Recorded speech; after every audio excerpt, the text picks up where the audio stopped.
Don Lemon is doing his sympathy media tour right now, and he is pulling out all of the cards. Gay, black man, journalist, this and that. Feel bad for me. I did nothing wrong. Trump is actually the horrible monster.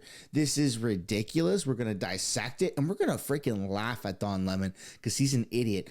Plus, I pulled up a really old clip of 20 years ago of Don Lemon trying to get a black cop in a gotcha moment, and it completely backfired. So all of this is going to be hilarious. I hope you stick around for the full thing. Like and subscribe to the channel, and let's get right into it. And on January 18th, is that correct? You were covering a protest at a church in St. Paul, Minnesota, an anti-ICE protest.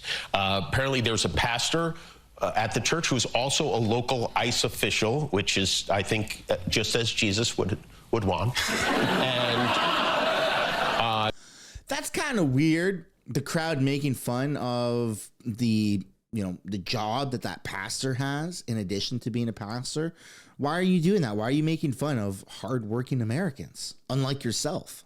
I believe we have some B-roll. Protesters interrupted the Sunday service. That's why we're here. And you followed them in.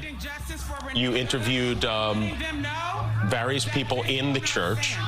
And unacceptable. It's shameful. And afterward, well, you were arrested. Now, first I want to ask you, is there a difference between whether those protesters had the right to go into a church and whether a credentialed journalist like yourself had the right to go in and cover them going into the church? Okay. So you don't get to go into a church and interrupt peaceful prayers and a peaceful service just because you have journalist accreditations. That's not how that works.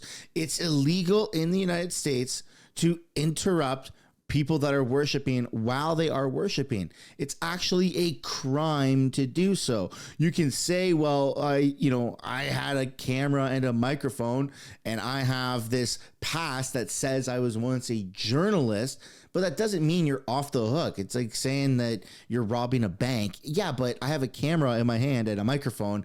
I'm a journalist. I'm just doing journalism. Come on, guys. Come on. How ridiculous is this going to be? Church. Well, listen, obviously I'm in the middle of this. I can't say a lot. There's a lot that I cannot say, but what I will say is that I'm not a protester. I went there to be a journalist. I went there to chronicle and document and record what was happening. I was following that one group around, and so that's what I did. I reported on them, and so, but I do think that there is a difference between a protester and a journalist. There is a difference between a protester and a journalism, but when your journalism turns into activism and you are part of the protest, you don't get to switch labels of what you're doing. You're actually judged by the public on what you are doing. Your intentions rarely matter right now because we are all seeing what you are doing. It wasn't journalism, it was activism, and you also contributed to interrupting a church service, which is once again a crime in the United States. Walking up to the room and I press the elevator button and all of a sudden I feel myself being jostled and people trying to grab me and put me in handcuffs and I said, "What are you doing here?" And they said, "We came to arrest you." And I said, "Well, who are you?" And then finally they identified themselves and I said, "If you are who you are, then where's the warrant?" And they didn't have a warrant, so they had to wait for someone from outside, an FBI guy, to come in to show me a warrant on a cell phone.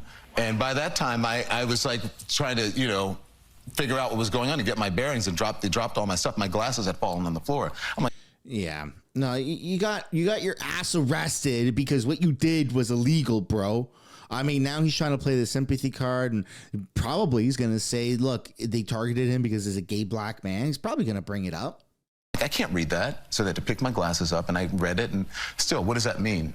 So, and then there was a bunch of guys, and they took me outside. FBI guys were out there. I mean, it had to be maybe a dozen people. Can you imagine somebody who's being arrested like a violent criminal? I know Don Lemon wasn't particularly violent in this, but can you imagine a violent criminal who's being arrested? It says, whoa, hold on. First of all, you knocked my glasses off, so let me pick that up and let me read your warrant. And all the cops and everyone stop arresting him immediately so that he can read why he's being arrested. It sounds like Don Lemon actually got treated pretty nicely compared to how the judicial system normally treats criminals or people that have committed crimes. So it doesn't really sound that bad. He didn't get tossed around, didn't get, bag over his head, didn't get really handcuffed. He got his glasses, right? It sounds pretty privileged. Which is a waste, Jimmy, of resources, because I had told them weeks before, and maybe once or twice, that we would, I think my attorney tried to contact them once, maybe twice, that I could just go in and they would have to be the folks who were just working there that day, and they wouldn't have to have all these people following me around. It's more than just a waste of resources. So they grab you and they take you where? Well, you're right about more than just a waste of resources. They want that. They want to embarrass you. They want to intimidate you. They want to instill fear, and so that's why they did it that way. Who's they, Don? Are they in the room with you right now? Who particularly are you referring to as they? Because I know it's not a person, since they, Trump's pronouns isn't they, them. So who exactly are you referring to? Which people are you referring to as they, Don? It sounds a little conspiratorial, if you ask me. In the country, what's your message? You don't believe that for 1 minute, do you? That their message is? Yeah.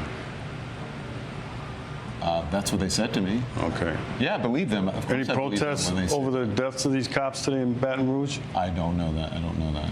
Any riots or protests over the police officers in Dallas, Texas? What are you asking? It's a pretty simple question. I asked you what's your message to the people. Their message is one of peace. What is your message? My message has been clear from day one 2 years ago.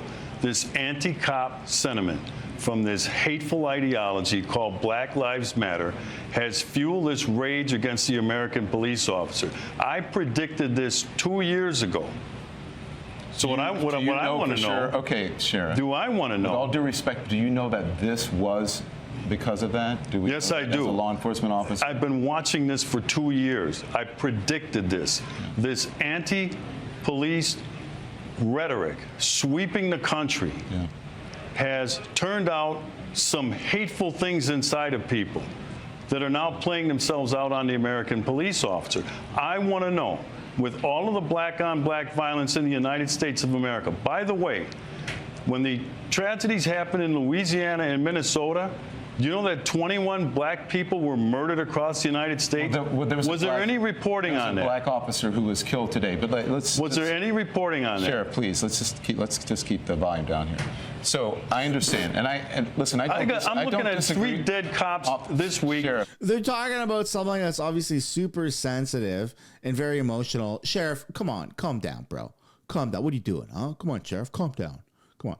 What the hell who does Don Lemon think he is? Was he? I mean, clearly he was always this much of a piece of crap, since this was like 20 years ago, and he's still consistently showing that he has not changed or evolved at all. And I'm looking at 5 last year. You trying to tell me to keep it down? Just please, if you'll just please, we can keep it civil. So, because the message to people at home, I'm sure you want, is one of civility. I wish, Don, I wish you had that message of civility. Have a conversation toward with this you. Hateful ideology, these purveyors of hate. You don't know what my message is. That's what I want to say to you is these people preach vile and virtue in the name of hate. We're going to go to break, and we'll be right back. All I want to do is have a conversation. I can't have a conversation with you if we're both talking at the same time.